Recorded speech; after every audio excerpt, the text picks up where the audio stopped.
قارون کو دولت مل گئی، اتنا بڑا خزانہ تھا اس کے پاس کہ قرآن کہتا ہے کہ ایک جماعت مل کے صرف خزانے کی چابیاں اٹھاتی.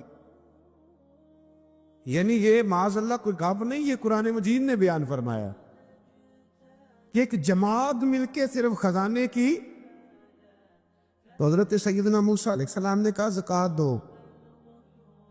زکوٰۃ کے معاملے میں لوگ ہیل و حجت سے کام لیتے، غریب ہو جاتے. اس کو کہا زکوٰۃ دو تو کہنے لگا آپ کی تو میرے مال پہ نظر ہے.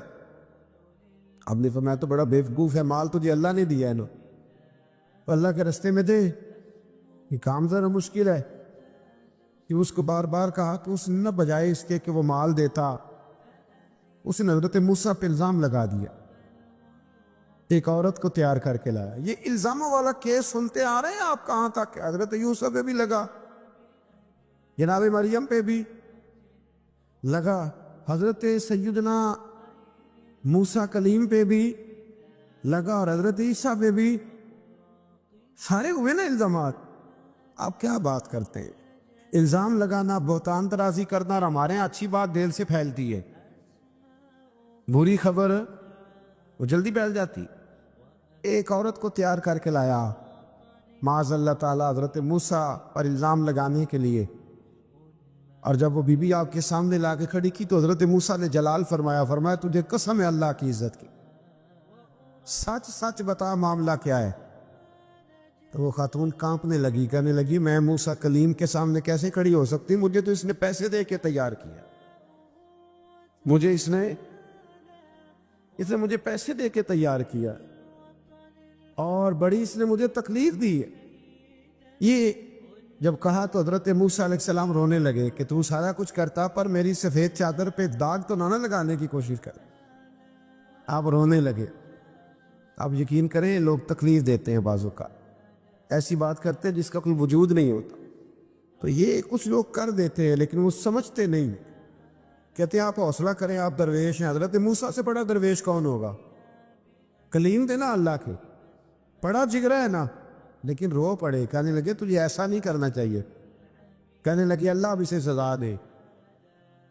تو رب کریم نے اس کے سارا ساز و سامان سمیت اسے زمین میں دھنسا دیا. وہ زمین میں غرق ہو گیا اپنے خزانے سمیت. امام اعظم ابو حنیفہ رحمۃ اللہ تعالی علیہ کچھ لوگ حسد کرنے لگے تو ایک عورت ایک دفعہ آ گئی، کہنے لگی کوئی مسئلہ پوچھنا ہے. یہ بڑا کٹھن سا معاملہ ہوتا ہے، جو آدمی جو کام کر رہا ہوتا ہے وہی روپ دھار لیتے. مسئلہ کچھ نہیں، اندر آئی تو باہر سے شور ہو گیا. لوگ آ گئے، کوتوال کو بلا لیا، معاذ اللہ امام صاحب کے پاس بی بی ہے، جیل میں لے گئے، سویرے فیصلہ کریں گے. رات کو ساری رات امام اعظم نے نماز پڑھی، ساری رات، اور کہنے لگے اے اللہ اب تو میں بوڑھا ہو گیا، اس حال میں اب ان سوالوں کا جواب دوں گا. وہ عورت بھی ساتھ بند تھی، اس عمر میں ان سوالوں کے جواب یار بڑا مشکل ہوتا ہے. اللہ اکبر. اس عمر میں امام صاحب رو رہے تھے تو اس عورت کا دل نرم ہو گیا. امام صاحب سے کہنے لگی مجھے غلطی ہو گئی، میں نے پیسے کسی سے پکڑ لیے تھے. حضور آپ تو اللہ کے نیک بندے. امام صاحب کہنے لگے اب ایک نیکی کر، کوتوال سے کہہ کہ مجھے کوئی تکلیف ہے تو میں دوا کھا کے واپس آ جاؤں گا. تو وہ کوتوال تو پہلے ملا ہوا تھا، اس نے اس کو کہا کہ مجھے کوئی تکلیف ہے میں گھر جاتی ہوں، دوا کھا کے واپس. امام صاحب نے سمجھا دیا. وہ گئی تو جو برقع اس نے پہنا ہوا تھا نا نقاب، ساری عورتیں وہ جا کے اس نے امام صاحب کی بیوی کو دیا. امام صاحب نے اس کو سمجھا کے بھیجا تھا. وہ برقع گھر لے گئی اور جا کے زوجہ کو ساری بات سنائی. وہ دوائی کھانے گھر چلی گئی اور زوجہ برقع پہن کے تھانے آ گئی. سویرے قاضی کے سامنے بھیج ہوئے تو کہنے لگا جی آپ اتنے بزرگ ہو کے عالم ہو کے بیوی کے ساتھ اکیلے. فرمایا میری بیوی ہے تو میں نے اکیلے ہی ہونا تھا اس کے ساتھ، اور کس نے ہونا تھا؟ جناب آپ کی بیوی. فرمایا بلاؤ میرے سسر کو، اور بلاؤ محلے کی 10-12 عورتوں کو بھی دیکھ لے. انہوں نے دیکھا تو امام صاحب کی بیوی نکل آئی. وہ جتنے تھے نا الزام لگانے والے وہ اب غور سے دیکھ رہے تھے. تو ایک کہنے لگا امام صاحب سے یہ کیا ہوا؟ فرمایا قرآن ہے وَتُعِزُّ مَن تَشَاءُ وَتُذِلُّ مَن تَشَاءُ. یہ قرآن ہے. ہونا کیا تھا؟ رب نے اپنا وعدہ سچا کر کے دکھایا ہے. تو اس نے بھی الزام لگایا، پھر سزا یہ ملی کہ وہ ہمیشہ کے لیے زمین میں دھنستا۔ دولت کون دیتا ہے؟ اللہ دیتا ہے نا، تو اگر اللہ کہے تھوڑی سی واپس بھی کرو، بندیاں دے خرچے بات جاندے دے، تھوڑی سی واپس مانگ لے تو ہاتھ تنگ ہو جاتا ہے۔ کہ خاتون نے ایک دفعہ مجھے پیغام دیا تو میں بڑی اس کی بات سن کے مجھے عجیب لگا۔ وہ کہنے لگی کہ دوسری جگہ میری شادی ہوئی ہے، مجھے طلاق ہو گئی تھی، تو مجھے ایک تانا روز سننے کو ملتا ہے، تو اتنی اچھی ہوتی تو وہاں نہ رہ لیتی۔ تو بھئی یہ کوئی تانے والی بات ہے؟ کوئی ضروری ہے کہ بیوی غلط ہوتی ہے تو طلاق ہوتی ہے؟ اللہ کے محبوب علیہ السلام کی 2 صاحبزادیوں کو ابو لہب کے 2 بیٹوں نے طلاق بھیج دی تھی، کس کی غلطی تھی؟ تو آپ کیا کہہ سکتے ہیں یہاں کیوں طلاق؟ تو اتنی جلدی بات تھوڑی کر دیں گے آپ، تھوڑی احتیاط فرمائیں بولنے۔ حضرت عبداللہ ابن عباس فرماتے ہیں میرے نبی پاک علیہ السلام نے میری تربیت فرمائی، اور محبوب پاک علیہ السلام نے فرمایا عبداللہ یاد رکھنا، یہ نوجوان دوست میری بات لکھ لیں، پریشان لوگ میری بات لکھ لیں، جن کے پاس قوت فیصلہ نہیں وہ اس بات کو لکھ لیں۔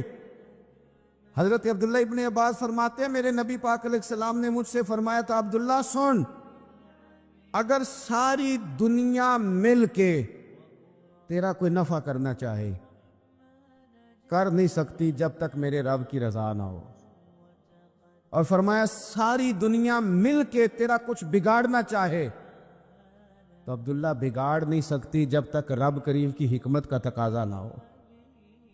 لوگوں سے ڈرنا، لوگوں کی طرف دیکھنا، ماحول دیکھ کے اپنے راہ کا تعین کرنا، ہر بندے کے خیالات کے مطابق ڈھلنے کی کوشش کرنا، فلانا نہ ناراض ہو جائے، فلانا نہ ناراض ہو جائے، اور جس نے ہونا ہو جائے، بس رب رسول ناراض نہ ہو۔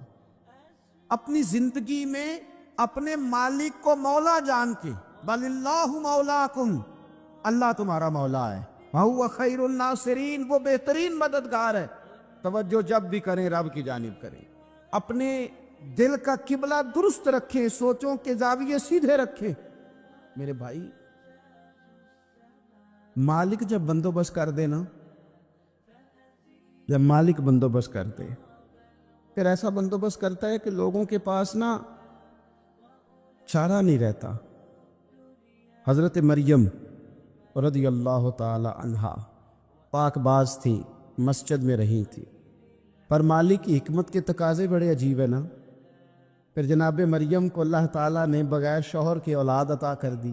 یہ بات یہ ایسی تھی، کسی نے کہا تھا کہ مخلوق تو فنکار ہے اس درجہ کے پل بھر میں سنگے در کعبہ سے بھی اصنام تراشے، تم کون ہو کیا چیز ہے داغ کبابی، لوگوں نے تو مریم پہ بھی الزام تراشے۔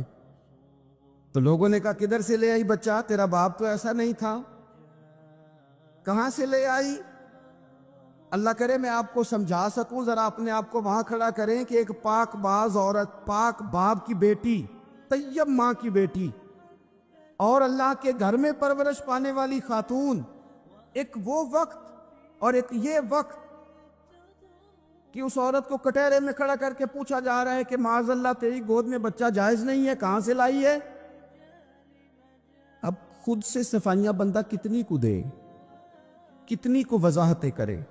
اور میں نے تو اپنی زندگی میں دیکھا ہے زیادہ وضاحت دینے والے کو بھی لوگ جھوٹا سمجھنے لگ جاتے ہیں، زیادہ وضاحت دینے پر بھی لوگ کمزوری کا اظہار سمجھتے ہیں کہ کمزور پڑ گئے۔ آپ صلح کی کوشش کرتے ہیں، سامنے والا بزدل سمجھ لیتا ہے، زیادہ وضاحتیں بھی کمزور کر دیتی ہیں۔ اب حضرت مریم کو کٹہرے میں کھڑا کر کے کہا بچہ کس کا ہے؟ تو پھر خدا بندوبست جب کرے، اللہ جب مددگار ہو، تو پھر حضرت مریم کی گواہی درختوں سے نہیں دلوائی، اس نے پتوں سے نہیں دلوائی، پھر فرشتے نہیں بھیجے۔ حضرت مریم کہنے لگی مجھ سے نہ پوچھو، وہ جو پنگوڑے میں ہے اسی سے پوچھ لو، ان سے پوچھو نا، وہ کون ہے پوچھ لو، ان سے کر لو سوال۔ انہوں نے کہا پنگوڑے میں چند دنوں کا بچہ یہ جواب دے گا؟ مددگار تھا رب، ان کی برات کا اعلان کرنا تھا مالک نے، اور جب مالک اعلان کر دے، جب مالک تیری صفائی دینا چاہے، جب مالک تجھے دنیا کے سامنے نکھارنا چاہے تو پنگوڑے میں لیٹے حضرت عیسیٰ بول کے کہنے لگے انی عبداللہ آتانی الکتاب، فرمایا میں اللہ کا بندہ ہوں، رب نے مجھے کتاب عطا کر کے نبی بنا کے دنیا میں بھیجا ہے، میں اللہ کا بندہ ہوں، کتاب لے کے آیا ہوں، نبی بن کے آیا ہوں۔ پھر پنگوڑے سے اعلان ہو گیا، پھر بچہ بول پڑا، اور یہ ایک دفعہ نہیں بات ہوئی۔ یہ بنی اسرائیل میں ایک جریج نام کے شخص بھی تھے جو نماز پڑھ رہے تھے، بعض نے لکھا ہے نفل نماز تھی، اماں نے پکارا تو آئے نہیں، تو ماں کے منہ سے نکل گیا تو اتنی دیر تک مرے گا نہیں جب تک کسی بے حیا عورت کا منہ نہ دیکھ لے۔ تو وہ عبادت گزار تھے، لیکن لوگوں نے ان کی عبادت، ریاضت، پرہیزگاری کو نہیں دیکھا، بس ایک عورت کو بھیج کے الزام لگوا دیا۔ وہ عورت آیا جایا کرتی تھی، اب آ جاتی ہیں عورتیں، مسئلہ پوچھنے کی نیت سے بھی آ جاتی ہیں۔ ماحول میں کچھ جگہ ایسی بھی ہیں جہاں عورتیں دم کرانے کے بہانے آ جاتی ہیں۔ وہ خاتون آتی جاتی تھی، اس خانقاہ پہ، آستانے پہ، یہ بخاری میں موجود ہے، پھر اس نے کہا میری گود میں جو بچہ ہے یہ انہی کا ہے۔ مجھے بتائے کیسے بندہ وضاحت دے؟ حالات خراب ہو گئے، لوگ کٹیا جلانے لگے، ماحول اور طرح کا بن گیا۔ میرے نبی پاک علیہ الصلوۃ والسلام فرماتے ہیں پھر اس رب کے بندے نے کہا مالک تو کریم ہے، تیری مشیت کا تقاضا آیا جو میری ماں نے جملے بولے تھے، پر اب میں وضاحت دینے کے قابل نہیں رہا، اب تو ہی کرم کرے گا تو دروازہ کھلے گا۔ تو وہ چند دنوں کا بچہ پنگوڑے میں بول کے کہنے لگا میں اس درویش کا نہیں، میں تو فلانے چرواہے کا بچہ ہوں، وہ جو بکریاں چراتا ہے۔ رب کی مدد کو پکاریں، اپنے ساتھ اپنے مالک کی مدد کو شامل کریں، تھوڑے رزق پر بھی گزارا اچھا ہونے لگ جائے گا۔ سارے لوگ آپ کو گرانے کی تدبیریں کر رہے ہوں گے اور مالک آپ کو عزتیں عطا فرما دے گا، اس کی بارگاہ سے حکمت کا تقاضا اور ہو جائے گا۔ ہم نے ساری زندگی لوگوں کو راضی کرنے میں گزار دی، ساری زندگی بڑھاپا آ گیا بچوں کو پالتے، اور بچوں نے آخری عمر میں کہہ دیا ابا اگر کوئی ڈھب کا کام کر لیتے تو آج ہمارے دن بھی پھر نہ جاتے۔ ساری زندگی گزار دی بہن بھائیوں کو راضی کرنے میں، ساری زندگی گزار دی ذمہ داریاں اٹھانے میں، ان کو 99 دفعہ دیا، ایک دفعہ نہیں دیا تو انہوں نے کہہ دیا تو نے تو کبھی دیا ہی نہیں، تو تھا ہی نہیں۔ ساری زندگی محلے داروں، علاقے والوں کو راضی کرنے میں گزار دی۔ اور میں نے ایسے لوگ بھی دیکھے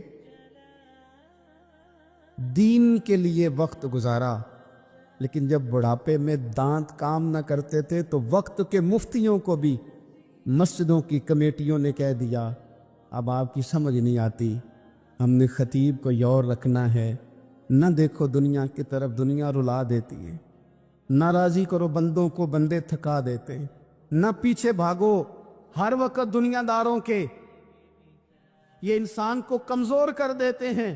وہ تو کریم ہی بڑا ہے، 2 آنسو زمین پر بعد میں گرتے ہیں، بندے کے گناہ سارے پہلے معاف فرما دیتا ہے۔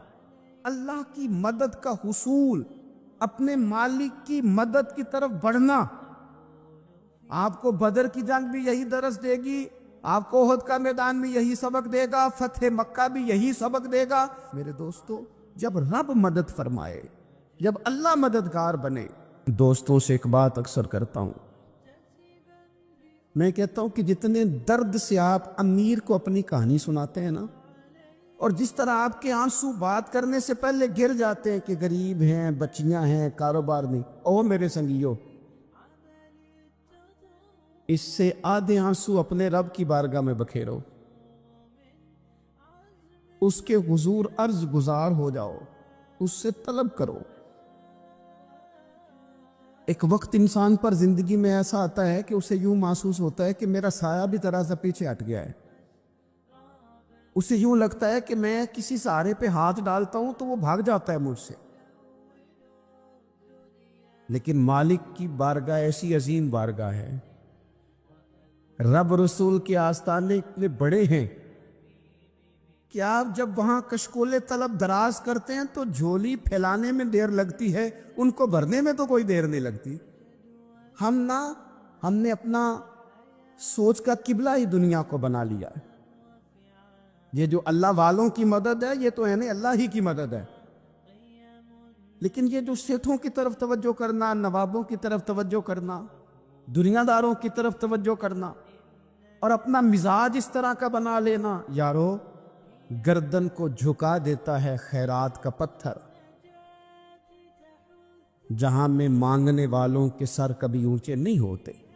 اور اقبال کہتے ہیں غیرت ہے بڑی چیز جہان تگ و دو میں، پہناتی ہے یہ فقر کو تاج سردارا۔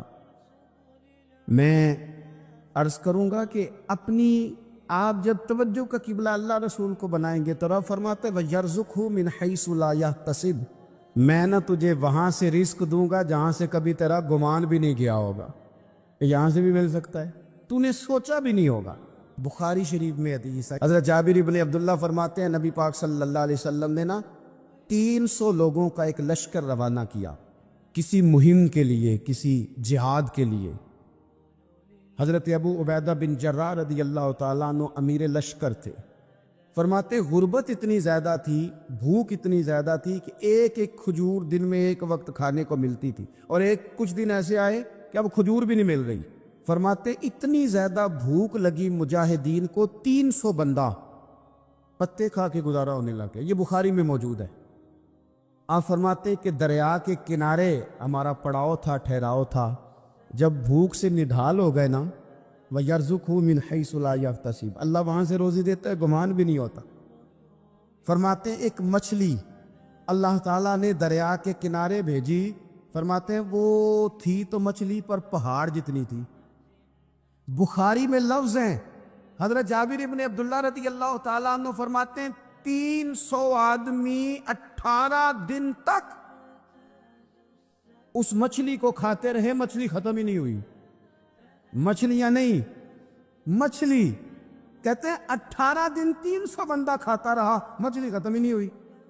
اور فرماتے ہیں کہ اس کی ہڈی نکال کے، کانٹا کہیں گے آپ اپنی زبان میں، کہتے وہ نکال کے تو اس کو کھڑا کیا جب، تو اونٹ کجاوے سمیت اس کے بیچ سے گزر جاتا تھا، 2 اس کے کانٹے جوڑے۔ فرماتے ہیں وہ اس کا گوشت ہم کھاتے تھے اور اس کی چربی بطور تیل کے ہم جسموں پہ ملتے تھے، بیماروں کو اس سے سکون آتا تھا، تندرستی شفا ہوتی۔ فرماتے ہیں ہم کھایا بھی ہم نے، اور کچھ لے کے ہم مدینے بھی گئے، اور قربان جائیں نبی پاک نے بھی اس میں سے کھایا۔ ہم نے عرض کی حضور یہ معمہ کیا ہے، یہ ماجرا کیا ہے؟ تو محبوب نے فرمایا تمہارے پاس غذا نہیں تھی، رب نے تمہارے لیے بندوبست کیا ہے، اللہ نے تمہیں دیا ہے۔ مکان شروع کر لیا ایک صاحب نے، وہ مکان بنانے لگے، آپ وہ حساب لگا رہے ہیں، کہتے ہیں میرے پاس اتنے پیسے ہیں، اتنے میں نے فلانے دوست سے کہنا ہے اس نے دے دینے، اتنے فلانے رشتہ دار سے کہنا ہے اس نے دے دینے، اتنے فلانے سے کہنا ہے اس نے دے دینے۔ یہ ساری کاپی بنا کے مکان شروع کر لیا۔ جو روز کہتا تھا کوئی حکم ہو جاتے 10 ہی، سب سے پہلے اس کو کہا میاں پیسے چاہیے دین، وہ کہندا ہو کل ہی منڈا ٹوریا ہے، کہدے تو پرسوں 10 داتے لب جانے سن۔ میں آپ کو اپنے تجربے کی بات بتا رہا ہوں۔ یہ لوگوں کا خیال ہوتا ہے کہ آپ سٹارٹ کریں فلانا کام، ہم آپ کے ساتھ ہیں، اللہ کا ہی کوئی نظام ہے، وہ بالکل بھی نہیں ساتھ ہوتے۔ لیکن ایسا نہیں ہے کہ کوئی ساتھ نہیں ہوتا، اللہ تعالیٰ بڑے اسباب پیدا کرتا ہے، وہاں سے دیتا ہے جہاں سے گمان بھی۔ ہمارا یہ ذہن بن جاتا ہے ہم ساری اپنے حساب سے چلتے، اتنے رشتہ داروں سے، اتنے کون آپ کے ساتھ چلے گا، سوال ہی نہیں پیدا ہوتا۔ یہ سارے کام چھوڑ کے سب سے پہلے 2 رکعتیں پڑھو، اپنے رب کی بارگاہ میں، رسول کائنات کی بارگاہ میں گزارشات اور استغاثے پیش کرو، وہاں سے خیر طلب کرو۔ دنیا دار کیا دیں گے، کیا دے سکتے ہیں، کیا حیثیت ہوتی ہے کسی؟ اللہ کہتا ہے وہاں سے دوں گا۔ تو جو اللہ مال دے وہ لینا چاہیے کہ رشتہ داروں کا مال دیکھنا چاہیے؟ جو اللہ دے وہ لینا چاہیے کہ سیٹھوں نوابوں کی جیبیں دیکھنی چاہیے؟ جو اللہ دے وہ قبول کرنا چاہیے یا دیکھنا چاہیے کون سا آدمی کہاں پہنچ گیا؟ چھوڑو، اپنی مٹی پہ چلنے کا سلیقہ سیکھو۔ کسی کے سنگ مرمر پہ چلو گے تو پھسل جاؤ گے۔ مدد اللہ سے چاہیں، اپنی توجہات کا مرکز رب رسول کی ذات پر بنائیں، پھر آپ محسوس کریں گے کہ بڑی جلدی اللہ تعالیٰ کی مدد آنے لگی ہے۔ کبھی آپ صرف کہہ دیں میرا رب میرے ساتھ ہے، اس لفظ میں اتنی طاقت ہے کہ دشمن ویسے زہر ہو جاتا ہے۔ زندگی میں کسی سے بھی لڑائی ہو تو اچھی طرح سوچ لیں کہ اللہ اس طرف ہے یا اس طرف ہے. اگر آپ زیادتی پہ ہیں تو پھر رب مظلوم کی جانب ہے. اگر اللہ کی مدد آپ کے ساتھ ہے تو دنیا کی کوئی طاقت آپ کو گرا نہیں سکتی. اور اگر آپ مظلوم کے مقابلے میں ظالم بن کے آپ کھڑے ہو گئے ہیں اور آپ نے رویہ وہ اختیار کیا ہے کہ جس میں مدد نہیں آئے گی, تو پھر یاد رکھ لیں کہ آپ کوئی بھی ہیں, کہاں بھی ہیں, آپ کمزور ہیں. طاقتور تھے ابتدائے اسلام میں, ظاہری طاقت تھی کفار مکہ کے پاس, وہ ڈنڈوں سے مارتے تھے غریبوں کو, ان کے ہاتھوں میں ڈنڈے تھے, پر خدائی طاقت ان مظلوموں کے ساتھ تھی. صاحب زرقانی نے لکھا ہے, حضرت زنیرہ رضی اللہ تعالیٰ عنہ ایک لونڈی ہیں, غریب ہیں, ماڑے دا کی کام محمد نس جانا یا رونا, غریب سادی بی بی اور لونڈی کنیزہ, ایک مشرک کی کنیزہ تھی, انہوں نے کلمہ پڑھ لیا, وہ ڈنڈوں سے مارتا, دروں سے مارتا, تکلیف دیتا. حضرت زنیرہ رضی اللہ تعالیٰ عنہ کو اتنا مارا, اتنا مارا. اب آپ ایک اور پہلو پر بھی غور کریں, مار بھی پڑ رہی ہے پر خدا ادھر ہی ہے, اللہ کی مدد ادھر ہی ہے. رب کہتا ہے کہ پہلے تو صبر کرنا, ان اللہ مع الصابرین, تو صبر کرے گا تو پھر رب کی معیت ملے گی. ذرا ٹھہرنا, تو تھوڑا ڈٹنا. ان الذین قالوا ربنا اللہ ثم استقاموا تتنزل علیہم الملائکہ, تو کہے اللہ میرا رب ہے, پھر تو پہلے ڈٹ, پہلے تو نے ڈٹنا ہے. ثم استقاموا, جو ڈٹ گیا, تتنزل علیہم الملائکہ, ڈٹنے والے کے لیے مدد آتی. پہلے تھوڑا ٹھہرنا پڑتا ہے, پہلے تھوڑا صبر کرنا پڑتا ہے, حوصلہ کرنا پڑتا, اس کے بعد مدد آتی. مار پڑ رہی ہے, مارا جا رہا ہے.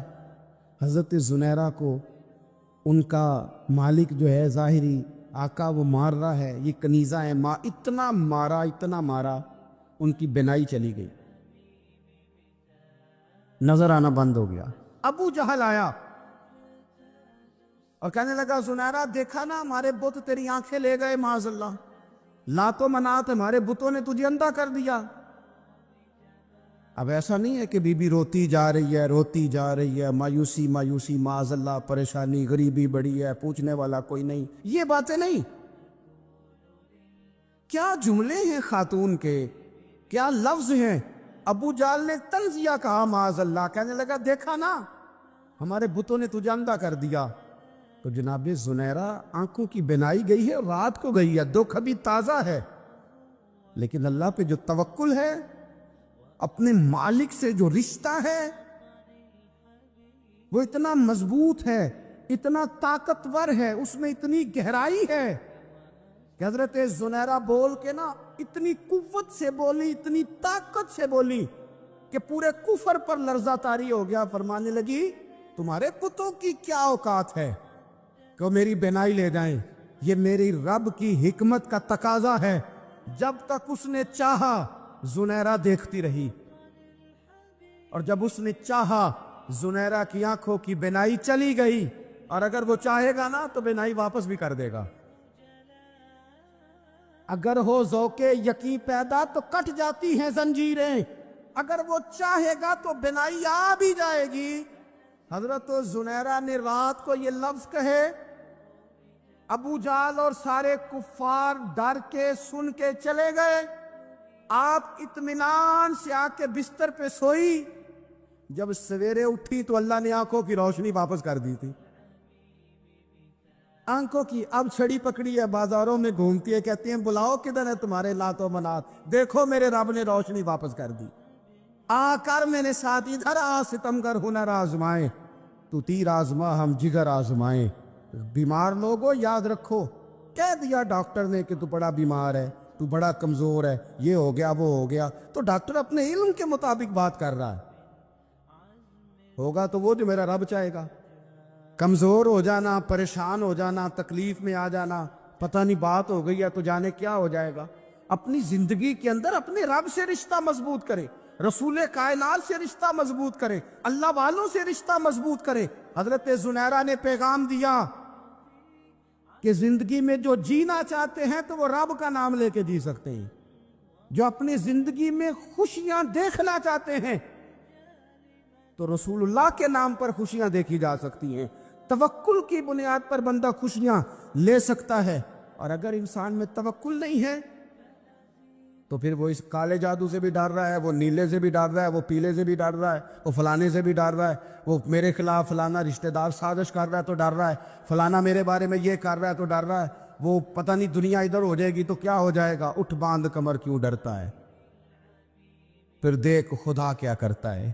تو اس ساری گفتگو کا نچوڑ آپ کو یہ عرض کیا ہے.